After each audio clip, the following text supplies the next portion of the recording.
الحمدللہ رب العالمین والصلاة والسلام علی سید المرسلین اما بعد۔ حضرات، سورہ اعراف آیت نمبر 96 میں اللہ نے ایمان لانے والوں کو بڑی خوشخبری دیا ہے۔ فرمایا وَلَوْ أَنَّ أَهْلَ الْقُرَىٰ آمَنُوا وَاتَّقُوا لَفَتَحْنَا عَلَيْهِمْ بَرَكَاتٍ مِّنَ السَّمَاءِ وَالْأَرْضِ وَلَٰكِن كَذَّبُوا فَأَخَذْنَاهُم بِمَا كَانُوا يَكْسِبُونَ۔ فرمایا اگر ان بستیوں کے لوگ ایمان لاتے تو ہم آسمان اور زمین کی برکتیں کھول دیتے، مگر انہوں نے جھٹلایا تو ہم نے ان کو پکڑ لیا ان کے عمل کے نتیجے میں۔ ترجمہ پورا ہو گیا۔ سوال پیدا ہوتا ہے کہ ایک اللہ کے اقرار پر اتنی برکتوں کی خوشخبری کیوں دی گئی؟ بعض لوگ یہ سمجھتے ہیں کہ کلمہ ایمان میں کچھ پراسرار اوصاف چھپے ہوئے ہیں۔ جب کوئی کلمے کا تلفظ ادا کرتا ہے تو تمام خزانوں کے دروازے کھل جاتے ہیں۔ یہ سراسر بے بنیاد بات ہے۔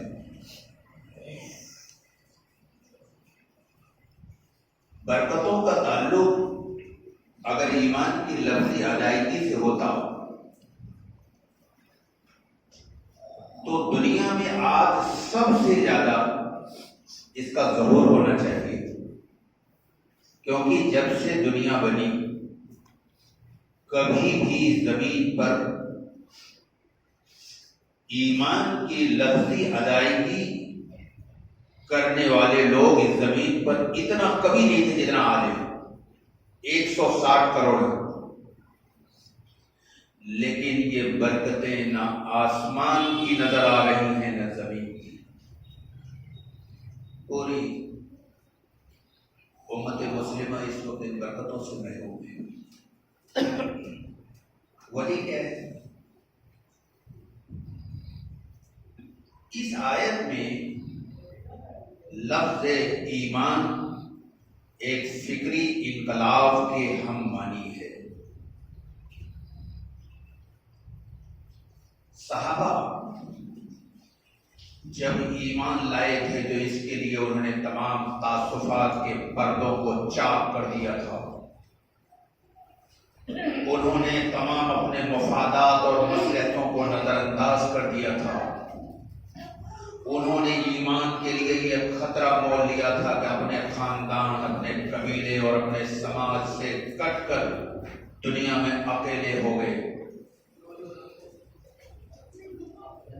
انہوں نے ایک سوچے سمجھے فیصلے کے تحت روایتی زمین سے اپنے کو کھینچ کر الگ کیا اور ایک سوچے سمجھے فیصلے کے تحت انہوں نے ایک زندہ عقیدہ کی زمین پر اپنے کو کھڑا کیا تھا۔ ان کا ایمان ایک فکری انقلاب تھا، اس لیے وہ اس ایمان کے ذریعے جو افراد پیدا ہوئے وہ انقلابی انسان تھے۔ ہمارا ایمان ایک بے روح ایمان ہے، اس لیے ایمان سے جو لوگ پیدا ہو رہے ہیں وہ بے جان انسان ہیں۔ نہ ہماری فکر زندہ ہے نہ ہمارا کردار زندہ ہے۔ اس تمہیدی گفتگو کے بعد اب ہم بہت صاف اور واضح طور پر دو چار کی کچھ باتیں آپ کے سامنے رکھ دیں گے جو ہر ایک کی سمجھ میں آ جائے۔ دراصل میں اللہ پر ایمان ایک معاہدے کا نام ہے، اور اس معاہدے میں جو سب سے پہلی چیز ہے وہ توبہ ہے۔ کہ جیسے ہی آدمی ایمان لاتا ہے تو اس پر سب سے پہلی چیز جو اللہ کی طرف سے آتی ہے وہ یہ ہے کہ وہ اپنے تمام گناہوں سے توبہ کر لیں، اور پھر توبہ کن چیزوں سے کرنا ہے اس کو ابھی آپ کے سامنے لائیں گے۔ اس سے پہلے میں قرآن کی ایک آیت وہ لانا چاہتا ہوں جس میں اللہ نے بتایا کس کی توبہ قبول ہوگی اور کس کی نہیں۔ سورہ نساء آیت نمبر 17 میں اللہ نے فرمایا انما التوبۃ علی اللہ للذین یعملون السوء بجہالۃ ثم یتوبون من قریب فاولئک یتوب اللہ علیہم وکان اللہ علیما حکیما۔ انہی لوگوں کی توبہ قبول کرنا اللہ کے ذمے ہے جو نادانی میں گناہ کر بیٹھتے ہیں اور پھر جلد ہی توبہ کر لیتے ہیں۔ ایسے ہی لوگ ہیں جن کی توبہ اللہ قبول کرتا ہے۔ اللہ جاننے والا اور حکمت والا ہے۔ ابھی میں اس آیت کی وضاحت کرنے سے پہلے ایک اور آیت پڑھنا چاہتا ہوں۔ یہ سورہ نساء کی آیت نمبر 18 ہے۔ یہ تو 17 تھی جو پڑھا تھا۔ فرمایا وَلَيْسَتِ التَّوْبَةُ لِلَّذِينَ يَعْمَلُونَ السَّيِّئَاتِ حَتَّى إِذَا حَضَرَ بَعْدَ الْمَوْتِ وَلَٰكِنْ تُبْتُ الْعَنَا وَلَا الَّذِينَ يَمُوتُونَ وَهُمْ كُفَّارٌ أُولَٰئِكَ أَعْتَدْنَا لَهُمْ عَذَابًا أَلِيمًا۔ اس آیت میں اللہ نے فرمایا کہ ان لوگوں کی توبہ قبول نہیں ہوتی جو گناہ کیے چلے جاتے ہیں، اور جب موت کا وقت آتا ہے تو کہتے ہیں کہ ہم توبہ کرتے ہیں۔ تو جب موت کا وقت آتا ہے تو کہتے ہیں ہم توبہ کرتے ہیں، اور نہ ان لوگوں کی توبہ قبول ہوتی ہے جو انکار کی حالت میں مر گئے۔ ایسے لوگوں کے لیے اللہ نے دردناک عذاب تیار کر رکھا ہے۔ یہ دونوں آیتیں سورہ نساء کی 17 اور 18 میں نے پڑھا ہے، اور یہ آیت میں اس لیے آج لایا ہوں کہ امت کی عوام نہیں، خواص میں ایسے لوگ ہیں جن کو یہ پتہ نہیں۔ میں نام لیے بغیر کہوں گا، ایک بہت بڑے عالم کے یہاں میں مہمان تھا، میں انہی کا مہمان تھا، اور ان کے یہاں اور بہت سارے ان کے داماد بھی عالم ہیں بہت بڑے، وہ دنیا میں اس وقت رہے بھی نہیں بیچارے ہو۔ تو میں نے ان کے سامنے جب یہ بات رکھی تو اس وقت مجھے آیت یاد بھی نہیں تھی، تو ایک دم چونک گئے، کہنے لگے یہ کہیں ہے ہی نہیں قرآن میں۔ میں نے کہا ٹھیک ہے، میں گھر جا کر آپ کو حوالہ دوں گا۔ میں نے گھر آ کر ان کو فون کر کے بتایا کہ یہ آیت ہے سورہ نساء آیت نمبر 17 اور 18۔ یہ بہت اہم چیز ہے جو آج آپ کے سامنے میں رکھ رہا ہوں، اس کو جانیے اور سمجھیے۔ توبہ کے معنی لوٹنے کے، توبہ کن شرطوں کے ساتھ کرنی چاہیے یہ ایک چیز سمجھ لیں، اور پھر وہ کون سے وہ اہم گناہ ہیں جن سے خاص طور سے بچنا ہے۔ 3 شرطوں کے ساتھ توبہ کرے آدمی تو چاہیے جتنا بڑا گنہگار ہو وہ اسی وقت اللہ کا دوست بن گیا۔ ولی مانے دوست، تو گویا اللہ سے دوستی کرنا سب سے آسان کام ہے دنیا میں۔ اللہ کا دوست بننے سے آسان اس زمین پر کوئی کام نہیں، لیکن لوگوں میں یہ مشہور ہے کہ اللہ کا دوست بننا سب کے بس کا نہیں ہے۔ یہ بات پھیلائی جاتی ہے ماں سے، بالکل جھوٹی بات ہے۔ پیغمبر نے فرمایا دین یسر، دین آسان ہے، تو دین کی ہر چیز آسان ہے۔ تو ولی بننا بہت آسان کام ہے، 1 منٹ میں آپ نے اللہ کا ولی بن جاتا ہے۔ 3 شرطوں کے ساتھ توبہ کریں۔ پچھلی زندگی پر شرمندہ ہونا، یہ شرط ہے۔ جیسے نماز میں فرض ہے، ایسے یہ بھی فرض ہے۔ ایسے لفظی طور پر یا اللہ توبہ اللہ توبہ، اس کا اللہ کے یہاں کچھ نہیں۔ پچھلی زندگی پر ندامت، آنسو بہانا، آئندہ نہ کرنے کا پکا ارادہ کر لینا، اور جس کا کچھ لے لیا ہے اسے جا کر واپس کر دینا۔ بعضوں نے 4 بھی کہا ہے، میں 3 ہی کہہ رہا ہوں۔ ان 3 شرطوں کے ساتھ اگر کوئی توبہ کر لے تو اسی وقت وہ اللہ کا ولی ہو گیا، اور اللہ کی مددیں نصرتیں اس کے ساتھ شروع ہو جائیں گی۔ اب کچھ گناہ ہیں جو ظاہر میں ہیں، وہ سب کو سمجھ میں آتے ہیں، یہ چوری ہے، زنا ہے، ڈکیتی ہے، کسی کے مال پر قبضہ کر لینا ہے. لیکن کچھ گناہ ہیں جو دکھائی نہیں دیتے لیکن ان سے بڑے ہیں. وہ قرآن نے ان کو بڑا کہا ہے. زنا سے، ڈکیتی سے بڑے گناہ ہیں. وہ قرآن نے کہا ہے، سورہ زمر میں کہا ہے، آیت نمبر 60، آیت نمبر 60 میں اللہ نے یہ بات کہی ہے. اور سورہ زمر آیت نمبر 3 میں بھی اللہ نے یہ بات کہی ہے. وہ کون کون سے گناہ ہیں جو ان سے بڑے گناہ ہیں؟ ایک تو ہے گھمنڈ. وَلَيْسَ فِي جَهَنَّمَ مَثْوًى لِّلْمُتَكَبِّرِينَ. یہ سورہ زمر آیت نمبر 60 ہے. وَلَيْسَ فِي جَهَنَّمَ مَثْوًى لِّلْمُتَكَبِّرِينَ. کیا گھمنڈ کرنے والوں کا ٹھکانہ جہنم میں نہیں ہے؟ اس آیت کا ترجمہ ہے. تو گھمنڈ تو دکھائی نہیں دیتا نا. وہ الگ بات ہے کہ اس کی کچھ نشانیاں ہیں، وہ ٹپکتی ہیں. اس لیے شاعر نے کہا، کون کہتا ہے کہ عداوت پہچانی نہیں جاتی؟ عداوت ٹپکتی ہے اداؤں سے، نگاہوں سے. ایسے گھمنڈ بھی ٹپکتا ہے. دیکھنے والے جن کی نظر ہوتی ہے وہ دیکھ لیتے ہیں کس کے اندر گھمنڈ ہے. تو اللہ نے یہ کہا کہ جس کے اندر گھمنڈ ہوگا وہ جہنم میں جائے گا. یہ سورہ زمر آیت نمبر 60. بہت سی آیتیں ہیں گھمنڈ پر. ایک جگہ اللہ نے کہا واللہ لا یحب المتکبرین. اللہ گھمنڈ کرنے والوں کو پسند نہیں کرتا. اور اسی سورہ زمر میں آیت نمبر 3 میں اللہ نے کہا ان اللہ لا یہدی من ہوا کاذب کفار. بے شک اللہ ہدایت نہیں دیتا جھوٹے کو اور ناشکرے کو. کفار کفر کے 3 معنی ہیں. ناشکری بھی ہوتا ہے کفر کے معنی، انکار بھی ہوتا ہے کفر کے معنی، اور کفر کے معنی چھپانے کے ہیں. یہاں جو لفظ کفر لایا ہے اس سے مراد ناشکرا ہے.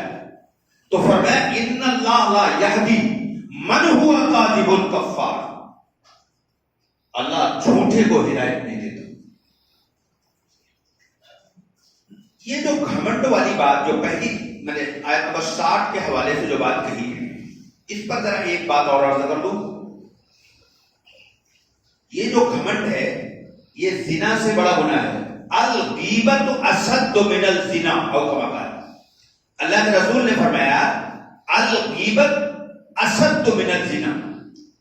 کسی کی غیبت کرنا زنا سے بڑا گناہ ہے. کون کہہ رہا ہے؟ اللہ کے رسول. غیبت اصل میں گھمنڈ کی ایک ساخ ہے، ایک برانچ ہے. آدمی کسی کی غیبت کیوں کرتا ہے؟ کہ اس کا ذرا سا مقام نیچا ہو جائے، اس کا قد چھوٹا ہو جائے اور میرا مقام ذرا اونچا ہو جائے. تو جب گھمنڈ کی ایک چھوٹی سی ساخ کو زنا سے بڑا گناہ کہا، گھمنڈ کی ایک ساخ کو، پورا گھمنڈ ابھی نہیں آیا، گھمنڈ کی ایک ساخ کو زنا سے بڑا گناہ کہا، تو جو سر سے لے کر پاؤں تک گھمنڈ میں ہی ڈوبا ہو وہ کتنا بڑا گنہگار ہوگا؟ جو پوری زندگی اپنی کمائی کا آدھے سے زیادہ پیسہ گھمنڈ کے لیے خرچ کرتا ہو، جو اپنی کمائی قرض لے کر کے، کمائی میں پورا نہیں ہوا تو قرض لے کر گھمنڈ کے لیے سارا کام کرتا ہے. آج پوری دنیا میں کھانے کے لیے لوگ تھوڑا پریشان ہیں. یہ جو راتوں دن کما رہے ہیں کھانے کے لیے، جھوٹ بولتے ہیں. یہ دنیا میں اپنی عقل اور اپنی نام کے لیے ساری زندگی گدھوں کی طرح کماتے ہیں. سعد و نادر کو چھوڑ کر، ریئر کیسٹ کو چھوڑ کر. تو میں نے ایک بتایا، ابھی تو بہت ہے.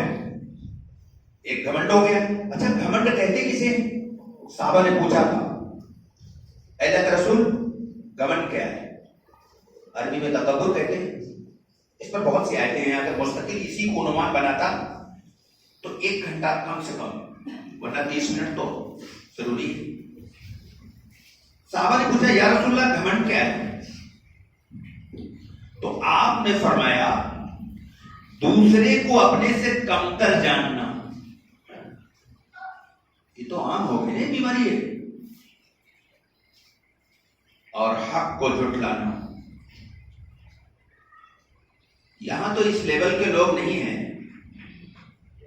لیکن ہمارے امام صاحب اور کچھ لوگ اس بات کو سمجھ لیں گے کہ حق کو کیوں جھٹلایا جاتا. جانتے ہو کہ یہ بات جو اس آدمی کی طرف سے آ رہی ہے، اگر میں اس کو مان لوں گا تو میرا قد چھوٹا ہو جائے گا.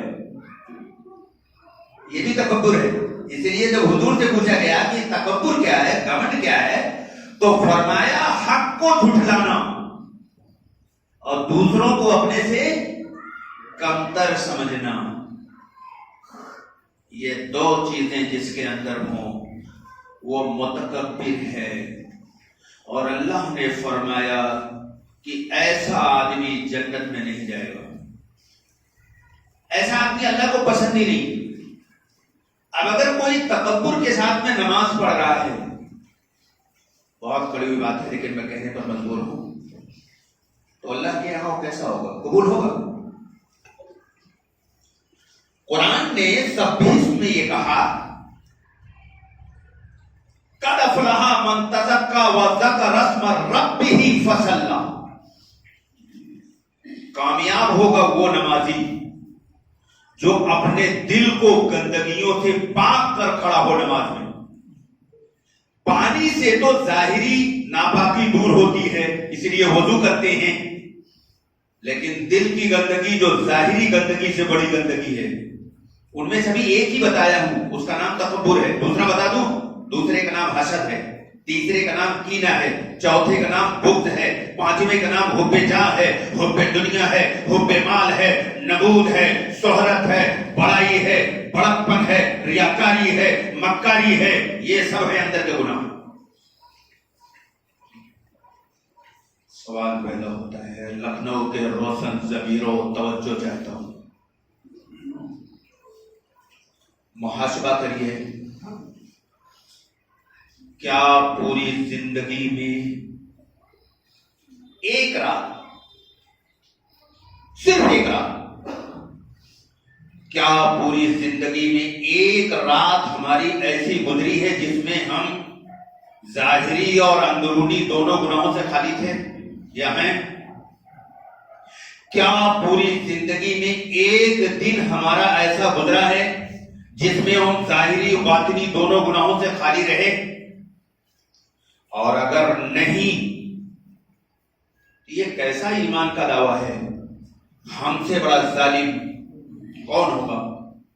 جس رب کی زمین پر رہتے ہیں، جس کے آسمان کے نیچے چلتے ہیں، جس کی دی ہوئی جوانی، جس کی دی ہوئی لاکھوں نعمتیں کھاتے ہیں، اس کی زمین پر ایک دن گناہوں سے نہیں بچے. ایک دن پوری زندگی میں.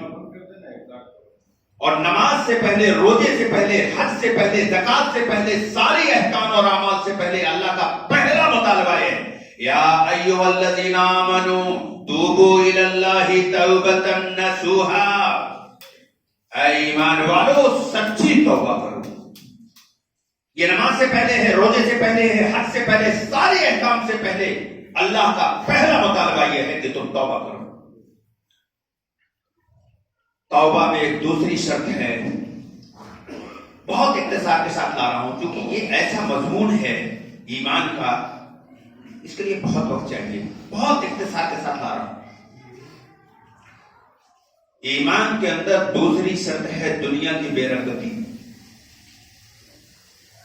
پھر ہے تقویٰ، پھر ہے توکل، پھر ہے صبر، پھر شکر، امید، خوف، راضی برضا کی صفت پیدا ہو جانا. نہ ہو. اور محمد رسول اللہ میں 6 چیزوں پر ایمان لانا ہے: عظمت رسول، عشق رسول، اطاعت رسول، اتباع رسول، ذکر رسول، فکر رسول. یہ 9 6 15 ہو تب ایمان بنتا ہے. ابھی میں نے کسی کی تفسیر نہیں کی، خالی لفظ توبہ پر بول رہا ہوں. ایمان کی پہلی شرط توبہ. ابھی 14 بچی ہے نا، 9 6 15 گنوایا نا میں نے. 15 میں سے صرف ایک پر بول رہا ہوں. ایمان کی جو پہلی شرط ہے وہ توبہ ہے. ہم سب ذرا غور کریں، ایمان والے ہیں نا سب بیٹھے ہیں، اور ایمان کی پہلی شرط توبہ ہے. اور آج تک اگر یہ شرط ہم نے پوری نہیں کیا، اگر کیا ہے تو اللہ کا شکر ادا کریے، بہت بڑی بات ہے، بڑی اچھی بات ہے. اور اگر ہم نے پوری زندگی میں ایمان کی پہلی شرط توبہ نہیں کیا تو خدا کی قسم ہم جھوٹے ہیں، اور اس زمین پر بھی ہم ذلت و رسوائی کے ساتھ جئیں گے، اور مرنے کے بعد بھی ہمارا ٹھکانہ جنت نہیں ہوگا۔ یہ پہلی چیز بہت سنجیدہ بات میں آپ کے سامنے رکھ رہا ہوں، اور بالکل افہام اور تفہیم کے انداز میں رکھ رہا ہوں۔ یہ قابل غور بات ہے۔ ایمان کی پہلی چیز ہمارے اندر ابھی نہیں آئی، اس لیے ایک بہت بڑا اسکالر ہے اس وقت دنیا میں صف اول کے اسکالروں میں شمار ہے، وہ یہ کہتے ہیں کہ دنیا میں سب سے کم تعداد ایمان والوں کی ہے۔ ایسے لفظی طور پر تو 160 کروڑ ہیں آپ، لیکن جس ایمان کی بات قرآن کر رہا ہے، جس ایمان کی بات اللہ کے رسول کر رہے ہیں، وہ ایمان کہاں ہے؟ اور ایک غلط فہمی کا ازالہ کر دوں، چونکہ آج کل قصے کہانیوں کی بنیاد پر دین لوگ سمجھنا چاہتے ہیں، اور یاد رکھیے دین وہ ہے جو قرآن ہے، جو قرآن میں ہے، اور دین تبھی صحیح معنوں میں زندگی میں آئے گا جب قرآن کو بنیاد بنا کر دین کو سمجھا جائے گا۔ بعض لوگ یہ سمجھتے ہیں کہ یہ تو اعلیٰ درجے کی بات ہے، جو عبداللہ صاحب آ کر ہر جمعے کو بولتے رہتے ہیں نا، یہ سب اعلیٰ درجے کی بات ہے، عام لوگوں کی تو نجات یوں ہی ہو جائے گی۔ اور پھر قصے اور کہانیاں سنائیں گے۔ چیلنج کے ساتھ کہنے جا رہا ہوں، سب جھوٹ ہے، سب جھوٹ ہے، کوئی حیثیت نہیں ان واقعات کی۔ قرآن کی 50 آیتیں لا سکتا ہوں، لیکن اس اسکال کی وضاحت ضروری۔ جو آج ہمارا ذہن بنا ہوا ہے کہ ہم کلمے کی بنیاد پر جنت میں جائیں گے، ہے نہیں؟ چاہے کلمے کی کوئی شرط پوری نہ کرے، لیکن کلمہ پڑھے ہیں ایک بار تو جنت جائیں گے۔ یہ 100% جھوٹ ہے۔ اس کو اگر سننا ہو تو اسلام کی حقیقت کے نام سے یوٹیوب پر میری ایک تقریر موجود ہے، اسے دیکھ لیجئے گا۔ لیکن میں ذرا سا اشارہ تو کروں گا، ورنہ آپ مشکلات میں پڑ جائیں گے اور آپ کے ذہنوں میں خلفشار ہو جائے گا۔ کیا کہہ دیا اس آدمی نے؟ قوم نوح کے اندر جب زوال آیا تو انہوں نے کہا ہم چاہے جتنا گناہ کریں، لیکن ایک مقدس ندی ہے، اس میں ایک بار نہائیں گے سارا گناہ آپ جنت میں پہنچ جائیں گے۔ یہ مرض نیا نہیں ہے، قرآن نے بتایا کہ سب زوال یافتہ نبیوں کی امت یہی کہتی تھی۔ پھر قوم یہود میں جب قوم موسیٰ کے اندر جب زوال آیا، جن کو یہودی کہتے ہیں، انگریزی میں جیوز کہتے ہیں، انہوں نے کہا ہم چاہے جتنا گناہ کریں، اپنے کسی بزرگ کا نام ادب سے لے لے جنت واجب، اور اگر توریت کی ایک آیت کان میں پڑ گئی جنت واجب۔ اور قوم عیسیٰ میں جب زوال آیا تو انہوں نے کہا کہ ہم راتوں دن گناہ کریں، پیدائش سے لے کر موت تک صرف گناہ کریں، کوئی نیکی نہ کریں، پھر بھی جنتی۔ اسی لیے عیسائیوں کا سب سے بڑا جو عالم تھا پولس، اس نے نماز کو منسوخ کر دیا، ورنہ ان کے یہاں نماز تھی، عیسائی اب نماز نہیں پڑھتے۔ اس نے کہا اب نماز پڑھنے کی ضرورت نہیں ہے، ہم کو کوئی نیکی کرنے کی ضرورت نہیں ہے، ہم کلمے کی بنیاد پر سب جنت میں جائیں گے، کوئی نیکی کرنے کی ضرورت نہیں۔ اور دلیل یہ دیا کہ عیسیٰ نے صلیب پر چڑھ کر قیامت تک کے عیسائیوں کے گناہوں کا کفارہ ادا کر دیا، اس لیے اب کچھ کرنے کی ضرورت نہیں، ہم سب جنتی ہیں۔ قوم نوح، قوم موسیٰ، قوم عیسیٰ، آئیے ذرا قوم محمد کا بھی۔ بخاری مسلم کی روایت ہے، بگاڑ کی جو صورتیں یہودیوں میں آئی وہ سب مسلمانوں میں آئی۔ مسلمان بھی تو یہی کہتا ہے، 2 گھنٹے کا بیان ہے، گھڑی کہہ رہی 2 منٹ باقی ہے، 2 گھنٹے کی بات 2 منٹ میں لانے جا رہا ہوں۔ مسلمان بھی تو یہی کہتا ہے کہ ہم کلمے کی بنیاد میں سب جنت میں جائیں گے، یہ جھوٹ ہے۔ 50 آیتوں میں سکھلانے جا رہا ہوں۔ سورہ آل عمران آیت نمبر 77، انگریزی میں 77، یہ آیت یاد کر لیجئے گھر میں جا کر، جس کا ترجمہ دیکھ لیجئے گا۔ ایک بہانہ یہ بھی کرتے ہیں کہ ہمارے مولانا کا ترجمہ تو نہیں، تمہارے مولانا کے ترجمہ بھی یہی لکھا ہے۔ ہر مولانا نے یہی ترجمہ کیا جو ترجمہ کرنے جا رہا ہوں۔ ان الذين يشترون بعهد الله وايمانهم ثمنا قليلا اولئك لا خلاق لهم بالآخرة۔ جو لوگ اللہ کے کیے ہوئے عہد کو اور اپنی قسموں کو تھوڑی قیمت پر بیچ دیتے ہیں، ان کو آخرت میں کچھ نہیں ملے گا۔ ایمان ایک عہد ہے، ایمان ایک معاہدہ ہے، ایمان ایک ایگریمنٹ ہے۔ اللہ نے کہا جو اس معاہدے کو پورا نہیں کرے گا اس کو جنت نہیں ملے گی۔ چاہے جس کا ترجمہ کھول دیکھیں، ایک بہانہ دنیا پھیلایا جا رہا ہے کہ ہمارے مولانا کا ترجمہ، ارے سارے مولانا کا ترجمہ یہی ہے، چاہے جس کا کھول کے دیکھو۔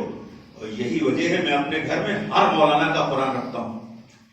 جس مولانا کو ماننے والا آتا ہے وہی قرآن اٹھا کے اس کو دکھاتا ہوں، تاکہ اس کا یہ اشکال بھی دور ہو جائے۔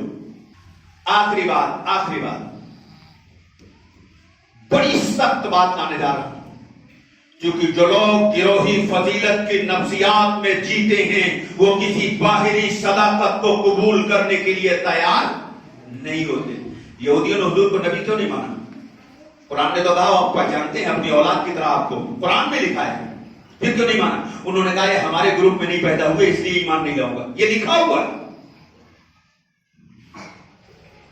بخاری و مسلم میں ایک روایت ہے جو آپ لوگوں کو بہت سننے کو ملا ہوگا، جس نے لا الہ الا اللہ پڑھا اللہ کے رسول جہنم سے نکال لیں گے، ایک ایک کو نکال لیں گے اور سب کو جنت میں لے کے چلے جائیں گے، کوئی ایک بھی نہیں بچے گا، سب کو اللہ کے رسول نکال لیں گے۔ چلو مان لیا ہم نے، بخاری کی روایت ہے، مسلم کی روایت ہے، اس سے بڑی کوئی حدیث کی کتاب نہیں ہمارے یہاں، یہ لکھا ہے اللہ کے رسول نکال لیں گے سب کو، کہ اس کے بعد نبی سب کو نکال لیں گے، وہاں ایک بھی نہیں بچے گا۔ اس کے بعد ہی حدیث آتی ہے کہ پھر اولیاء اور صدیقین اور شہید جائیں گے جہنم میں، لوگوں کو نکالیں گے۔ جب نبی نے نکال لیا وہاں کوئی بچے نہیں تھے، کس کو نکالنے گئے؟ یہ کس کو نکال رہے بھائی؟ میں آگے نہیں کہوں گا، گھر جا کے سوچنا کہ یہ کس کو نکالیں گے۔ جب نبی نے سب کو نکال لیا وہاں کوئی بچے نہیں تھا۔ اور ایک آیت اور پڑھتا ہوں قرآن کی، یہ تو حدیث ہے، جس حدیث میں تضاد ہو اور جو حدیث قرآن کی آیت کے خلاف ہو، اس کا مطلب کیا ہوتا ہے جانتے ہو؟ سارے فرقے کے علماء کا اس پر اتفاق ہے، کئی لاکھ جھوٹی حدیثیں ملائی گئی، کئی لاکھ، بہت سی نکالی گئی، بہت سی آج بھی موجود ہیں۔ تو علماء نے مل کر یہ اصول بنایا، ہر فرقے کا مولوی کا اس پر اتفاق ہے کہ جو حدیث قرآن کے خلاف ہو یا جو حدیث میں تضاد ہو وہ میرے آقا کی بات نہیں ہے، وہ میرے آقا کے نام سے گسیڑا ہے۔ یہ اشارے کافی ہیں۔ اب آگے ایک چیز لانے جا رہا ہوں، سورہ فرقان کی ایک آیت پڑھنے جا رہا ہوں، اور اس آیت کو پڑھنے سے پہلے ایک دلیل اور دے دوں۔ قرآن نے یہ کہا کہ اگر قرآن اللہ کے علاوہ کسی اور کی طرف سے ہوتا تو اس میں تضاد ہوتا، انگریزی میں کنٹراڈکشن کہتے ہیں، ہندی میں ویرودھا بھاس کہتے ہیں۔ اللہ نے قرآن کے اللہ کی کتاب ہونے کی صداقت کے آرگومنٹ میں یہ دلیل پیش کیا کہ اس کے اندر اگر یہ میری طرف سے نہ ہوتی تو اس میں تضاد ہوتا۔ تو قرآن میں کہیں تضاد نہیں ہے۔ اگر کوئی کہتا ہے تضاد ہے تو جاہل ہے، وہ سمجھ نہیں پاتا۔ بہت سے لوگ ہمارے پاس آتے ہیں کہتے ہیں مولانا یہ تضاد ہے، تو میں کہتا ہوں نہیں، آپ نے سمجھا نہیں، اس کا یہ مطلب، اس کا مطلب۔ میرے پاس بہت لوگ اس طرح کے آتے ہیں، کہتے ہیں دیکھیے یہ قرآن میں تضاد ہے، میں کہتا ہوں نہیں ہے، آپ سمجھ نہیں پائے۔ سورہ فرقان کی ایک آیت ہے، اس جھوٹے نظریے کو تردید کے لیے آیت لا رہا ہوں۔ وقال الرسول، یہ ایسی آیت ہے کہ جو عربی نہیں جانتا وہ بھی اس کا ترجمہ جان لے گا، غیر مسلم بھی سمجھ جائے گا۔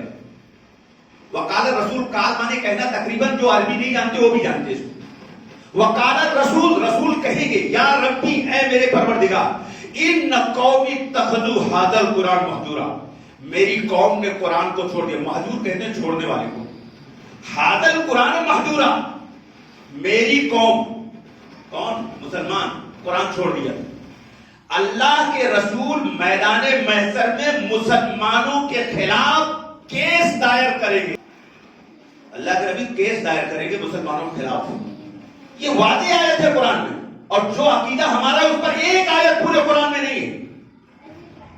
ہاں ایک اشکال ہے، اس کا جواب میرے پاس ہے لیکن وقت نہیں ہے، اگر کسی کو اس اسکال یا اس پورے بیان سے متعلق کوئی اسکال ہے تو جمعے کی نماز کے بعد بیٹھیں، پیار سے محبت سے بات کریں گے، سوالات کریے. سوال کرنا بھی سنت ہے. اگر سوال کرنے سے کوئی آدمی غصہ ہو جائے تو اس کا مطلب وہ بیکار آدمی ہے، اس کے اندر کمی ہے. سوال کرنے سے ناراض نہیں ہونا چاہیے، سوال کرنے والے سے خوش ہونا چاہیے. سوال کرنا اس بات کی دلیل ہے کہ آدمی جاننا چاہتا ہے، سمجھنا چاہتا ہے. آج پوری دنیا کا مسلمان جو میٹھی نیند سو رہا ہے وہ اسی جھوٹے عقیدے کی بنیاد پر کہ کلمہ گو تو ہے ہی ہے، جنت تو الائٹ ہی ہو چکی. یہ جھوٹ ہے، یہ عقل کے بھی خلاف ہے، دلیل کے بھی خلاف ہے، نیچر کے بھی خلاف ہے. ہر اعتبار سے یہ جھوٹی بات ہے، لیکن یہ پھیلا ہوا ہے مسلمانوں میں. بس میرے دوستو، وقت پورا ہو چکا. آپ لوگ سنتیں پڑھ لیجئے، اس کے بعد جمعے کی نماز ہوگی اور بعد میں جس کو بیٹھنا ہو بیٹھیں گے تو ہم بات کریں گے آپ سے. وما علیہ السلام.